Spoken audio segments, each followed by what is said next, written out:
first thing we're going to do, we are just going to find a similarity ratio. All right, so all you have to do for similarity ratio, it's going to tell you right in the directions these triangles are similar. So all I need for a similarity ratio, we're just going to grab two sets, or just one set really, of corresponding sides. I need two sides that both have numbers. I'm just going to pick the 10 and the 4 here because the other ones have decimals. Okay, now all you got to do for your similarity ratio is we're just going to put those two sides. Ratio is just a nice fancy word for fraction. So we're just going to put them in a fraction to write our similarity ratio, and if we can, we reduce it. And it does say find the similarity ratio smaller triangle to the larger triangle. That just means the smaller numbers on the top. So I would just 4 over 10, and if you can reduce that, you want to reduce that, so that does reduce to 2/5. So there's my similarity ratio.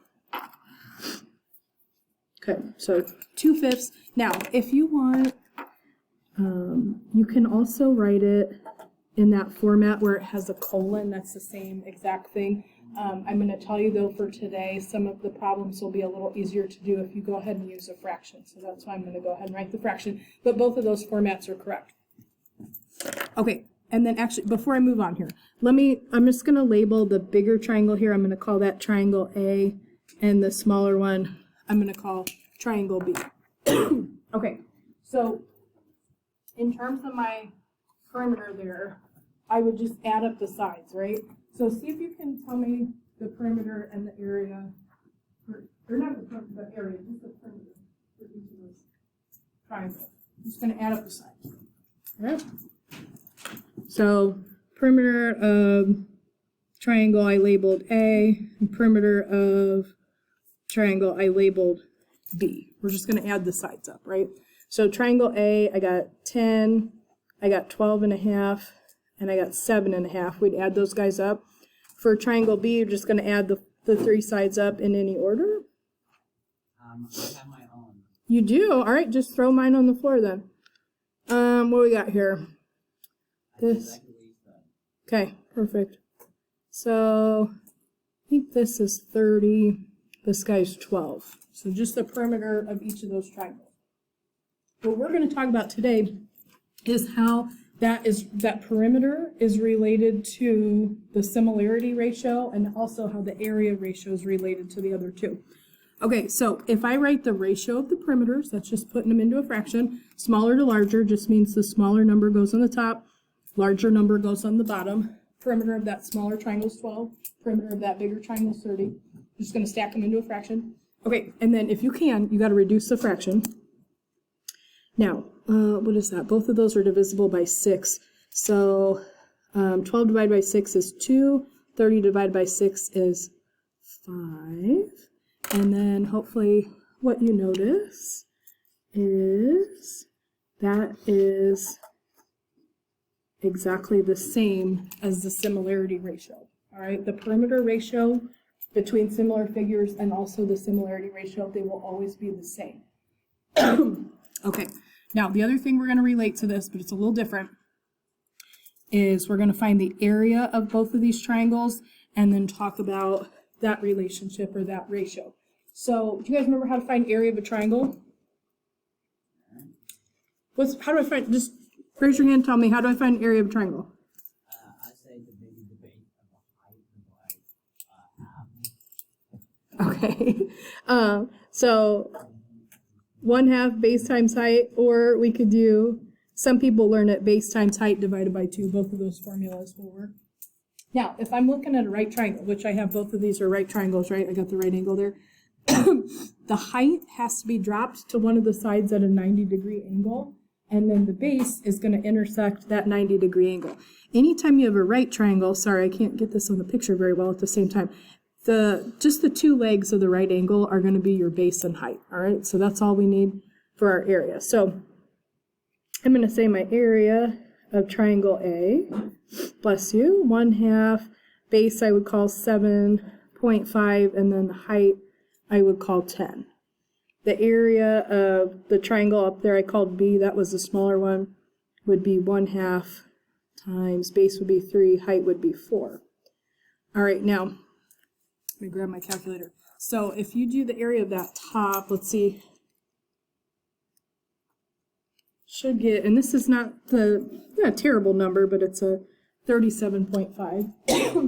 And if I do the area of the other triangle, the littler one, 1/2 times 3 times 4, this is actually going to be 12. No, I lied to you. I didn't use the 1/2, it's 6. Okay, so here's the deal. When I put this together, and this is not bad, just a little trick, if I do the ratio of smaller to larger, the smaller one was 6, the larger one was 37.5. Now, when you put those together, remember, like I could type that into my calculator, but it's not going to reduce it for me nicely if you have a 0.5. So to get rid of that, it's just super easy. I just need to move this 1 decimal place. To do that, I'm just going to multiply both the top and the bottom of that fraction real quick by 10. Now, what that'll do, that'll scooch that decimal so I don't have a decimal anymore. I'm really multiplying by 1 because it's 10 over 10, so I'm not changing the value of the expression here. This would be the same as 60 over 375. Okay, now, you can reduce that by hand, or if you want, just use the fraction key on your calculator, and if anybody needs me to show you how to do that, I will be happy to. If you have one of mine, to do it on the graphing calculator, there's no fraction key on here, so I just do 60 divided by 375, and you hit equals. And then if you're using the graphing calculator, there's a little button here that's like the 4th one down that says math. If you hit that math button, and it brings up this big complicated menu, it says FRAC, that very first thing. That's just for a fraction. Just hit enter twice, math, enter twice, and then that will give you that fraction reduced in simplest form. And that's going to be my area ratio, which for these two triangles is going to be 4 over 25. Okay, let me pull this back down just a tiny bit. Can anybody, there is a relationship here, it's kind of tricky. How is the area ratio? So 4 over 25. Can you tell a relationship between that and then what I had for similarity or permanent? Perfect, okay. All this is, and you guys, this isn't always something that's really obvious off the top of your head, but if I take my similarity or perimeter ratio, those are always the same. If you square 2, which means 2 times 2, and square 5, which means 5 times 5, that is 4/25, and that will always be the relationship. If you square the similarity ratio or the perimeter ratio, because they're the same, you can get the area ratio. It's because you were squaring it because we're in 2 dimensions when we talk about area, whereas if we're talking about perimeter or just a side length, we're in 1 dimension. Okay, so that was just to show you what I'm going to write down here in the box, which is just a general summary for this. Okay, so this says if the similarity ratio is A over B, or if you want, you can write it A to B in that other format with the colon. I would recommend the fraction, like I said, for today, because we're going to use it to solve some problems on the back, but both of those are correct. The perimeter ratio is the same thing, A over B, or like I said, if you want to write with the little colon, you can. And if you have the similarity ratio is A over B, the area ratio is going to be A squared over B squared, or if you want, A squared to B squared. We would have a number in place of those variables there. It's just for a general format what that would look like. So perimeter, 1 dimension, area, 2 dimensions, that's why it's going to get squared. So the first couple questions you guys are going to see are literally just going to ask you to come up with these ratios, but they're not going to give you very much information. So how do I work with the information? So I have 2 trapezoids here, and it says they are similar to each other, and I have the corresponding side in each just labeled, all right? So you're totally right. How'd you get that? You just look, diagrams can be deceiving, I know. Sometimes it's tempting. Maybe I did a good job spacing these out a little bit, but all you got to do for your similarity ratio, if you have 2 sides, similarity ratio goes with the sides. All right, so if you're doing this, I'm just going to write just a set of corresponding sides. That's all you need to get your similarity ratio. That's all they give you in the problem, so that's what you got to work with. If you reduce this fraction, both these guys are divisible by 12. This is 1/3. All right, so similarity ratio 1/3, or again, if there's like one question on the homework that writes it in that format where it's got the colon. So if you want to use that, you can. Now, all you gotta do for perimeter ratio, I don't have any of the other sides labeled, right? Just have that one set of sides in each. So all you have to do though is just copy down the similarity ratio because they're always the same. So this would also be 1/3. Area ratio, again, I just have one side labeled in each. I don't know the areas or anything like that, but I can figure out my area ratio. All you're gonna do here is you gotta take either perimeter or similarity, they're the same, and you have to take it into 2 dimensions to get the area. So we're gonna square both of those numbers. Now, here's the one thing. Be careful. When you square 1, don't write down 2, right? 1 squared means 1 times 1. 3 squared means 3 times 3. So I know that's tricky, but the top of that fraction should stay 1. 1 times 1 is 1. The bottom of that fraction, though, is going to become 9. So it'd be 1/9 would be your relationship, or 1 to 9 would be your area ratio there. Okay. Now, on the back one here, whoops, maybe. Yeah, they got a little bit more here. Now, if you guys, I don't know, I broke the computer here. Okay, if you guys wanted to, you could find the perimeter of each of those triangles. What I would tell you though, let's just be smart about this because less work is fabulous, all right? Let's say I pick the side 4 in the first triangle, and it does tell you in the directions they're similar to each other, so I know that right away. What number would correspond with, because they're kind of oriented in a different way. 5. Why is it 5? Because you like 10 a little bit. It's the smallest side. You're totally right. It's the smallest side. Okay, like I picked 4 was the smallest number in the first triangle, 5 is the smallest number. So if they're similar, those have to correspond to each other. All right, and I just didn't pick one of the ones that had the decimal because I didn't want to mess around with reducing the fraction with a decimal, which you can. But, and I don't even have to reduce this actually, that similarity ratio, 4/5 doesn't reduce.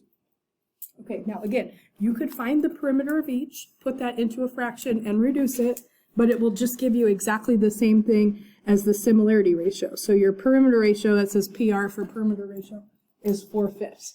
All you gotta do for area, just please don't forget that's in 2 dimensions. You just take your similarity ratio or your perimeter ratio, because they're the same, you square the top and you square the bottom. So I'm squaring both parts of that fraction. This should be 16/25.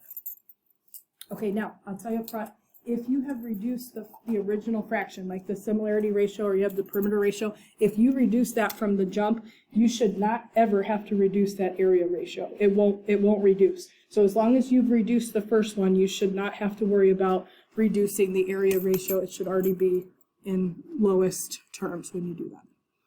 All right, now, here's what you guys are going to do in some of the questions today. I'm going to give you 2 pictures. It's going to tell you they're similar to each other. Okay, and we're just going to keep practicing writing out these ratios just to make sure you guys get the hang of it. But in these questions, I'm going to ask you to find a perimeter or an area, but we're definitely not going to have enough information in the picture to do that in a traditional way, but we will be able to do that using similar figures. Okay, so here's the deal. Literally all I have in the diagram, excuse me, I've got a set of corresponding sides. These 2 figures are similar. Okay, so I can find all those ratios that we were talking about just by putting those 2 sides together. Each of these questions are just going to ask you to do smaller to larger. That just means put the smaller number on the top and the larger number on the bottom. And honestly, I really just did that to make it easier to put in your calculator if you need to. So 6/9, that guy reduces to 2/3. So that should be my similarity ratio. Should also be my, whoops, I started to write that wrong, my perimeter ratio, and to get my area ratio. Okay, just a plain side and a plain perimeter, that's in 1 dimension. Area, we're going to take that into 2 dimensions. So we're just going to square the top and bottom of our similarity or perimeter ratio. They're the same. 2 squared is going to give you 4. 3 squared is going to give you 9. And again, if you reduced your similarity and perimeter ratio, you should not have to reduce anything when you square it to get the area ratio. Okay, here's how this works. I have literally one side of a figure, nothing else, and it wants to tell me the perimeter's 20. So they're going to give me the perimeter here. This other figure, I literally have one side, nothing else, and no perimeter. But if I know that these figures are similar to each other, you can actually, with just that little information, use your ratio that we talked about for perimeter to find the perimeter. Okay, so my perimeter ratio was this 2/3, right? So I'm literally just going to do 2/3, that's my perimeter ratio. I do know the perimeter of the smaller figure, that's 20. So in my ratio, just match the 20 up with the smaller number. I don't know the perimeter of the bigger picture, so I'm just going to put a P for perimeter and match that up with the larger number. So that's all for perimeter, and then you're just using your perimeter ratio, that relationship, and then you can actually find the perimeter. So to do this guy, we're just going to cross multiply. So I'm going to get 2 times my perimeter of the bigger one. 3 times 20 is just 60, so my perimeter is 30. Okay, now, you guys don't have to label these or anything, but on this particular question, I just want to talk about it with you real quick, because the second part of this is going to make a little bit less sense if I don't. So perimeter is just in units, right? Just plain one dimension, we would add up the sides, so this is 30 units. If I'm missing an area, which I don't know the area of the first one, but I do have the area of the second one, and I have the area ratio, which I do here, I can use that ratio to find the area of the smaller figure, even though I don't have hardly any information in that picture at all. We can use similar figures here. So here's what I'm going to do. My area ratio. So if I'm talking about area, make sure you pick the right one. So I'm going to do 4/9. Now for this problem, I don't know the area of the smaller picture. It says area and then question mark. So I'm just going to put an A to stand for area. You can put whatever variable you want. I do know the area of the larger figure, which is 45. Now, you don't need to square that or anything. You took care of the squaring when we wrote down the ratio. So if you set this guy up right here, using the area ratio, you can find that missing area. And again, I didn't know the smaller one, so I matched area up with the smaller number. I did know the larger area, so I matched that up with the larger number. We're just going to cross multiply. 4 times 45 is 180. 9 times A would just give you 9A. And I'm going to divide both sides by 9. And area would be 20. And then people are like, wait a minute, how can the area be smaller than the perimeter? Which is why I wanted to talk to you about that real quick. When you're doing perimeter, it would just be in single units. And we're talking about a length. When I talk about area, I'm talking about an enclosure, like the space inside enclosed in that. So that's in square units. So they're not comparable to each other. They're totally different concepts. So it's fine for that number to be smaller than the perimeter because it's not talking about, they're not equal. This is talking about how much is enclosed in square units. This is just talking about adding up around the sides in a single dimension. So they're different things. It's okay for the area to be smaller than the perimeter with the number. Okay. Now I got one more, and this one is probably the weirdest one today. So in this question, I have an area given to me in each. I don't have, like, in the problem, I've got the two sides, right? They're corresponding, but one's an X and one's a 32. I got a perimeter, 144, and we don't know. So I don't have both perimeters. I only have both areas. If you have both perimeters, you can find the perimeter ratio. If you have both areas, you can use that to find the area ratio. All right, so this is what we have to work with in this problem. I'm going to ask you a question in a second. So my area ratio, we can just determine that. Just put those two areas into a fraction, and I'm going to put the smaller number on the top, bigger number on the bottom. Now, if you guys want to type that in your calculator, use your lovely fraction key. If you want to do it by hand or anything, you could just cross those zeros out if you wanted to. And I got to reduce 72 over 128. I just crossed the zeros out, and I just typed 125 for some reason on my calculator. And I'm going to convert that to a fraction, or you could do it by hand. It's up to you. But that area relationship there is 9/16 or 9/16. Right. So I took the two areas, I stacked them into a fraction together. That'll give you your area ratio. I just reduced it. Yes, sir. I'd say that the similarity ratio and also the perimeter ratio is 4. How'd you get 3/4? Simple. You undo it, you throw your both of them. Perfect. Okay. I cannot say it better than that. He said to undo that, what we're going to do is take the square root of both. So basically, when you have your area ratio, that's a squared over b squared, whereas your similarity and perimeter, those would just be a over b. So if I have the area, you're just going to take square root. So square root of 9 is where he got the 3, and square root of 16 is where he got the 4. So the relationship for each of those, it's basically working backwards. Instead of squaring it, if we have information about the area, we're just going to take square root. Okay, so, and I promise you, if you're doing these questions correctly, I did not put anything on the notes, homework, test, quiz, nothing. This, if you're doing an area, this should be perfect squares. Okay, I didn't, and if it's a number you're not familiar with, like maybe you get 196, the square root of that's 14. But I promise you, whatever you have here for your area ratio, if you set it up correctly, this should be perfect squares. So there shouldn't be any rationalizing or anything like that. So if you have a question, just ask me. But if you got an area, it should be perfect squares. So it should be easy to reduce. Okay, now, once I have that, here, if I'm missing a side, like I have an x here, if I'm missing a side, just use my similarity ratio. So I would have 3/4, that's my similarity ratio.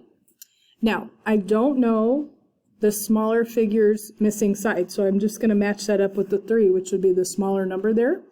And then I do know the larger figure side is 32.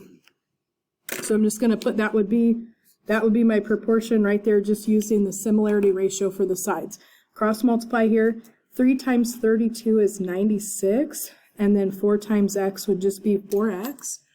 And we'll just divide both sides by 4 to get the answer there. And I think it's 20, yep, it's 24. So if you do that, that missing side is 24. All right, and then the other thing I don't know is the perimeter of the bigger figure. So just go ahead and use your perimeter ratio, which is also 3/4, because we're just in a single dimension. Okay, now for the perimeter, underneath the figure, it tells me the perimeter of the smaller picture is 144. So just match that up with the smaller number. I don't know the perimeter of that bigger figure, so it's like question mark here. So I'm just going to put a P for perimeter. So I'm just using my perimeter ratio to set that up. Once you're done, just cross multiply will be good. 3p and 4 times 144 is going to give us 576. And so I just need to take that and divide by 3 real quick. Perimeter of that larger figure is a nice number here. It's 192. Okay. Is anybody having a question?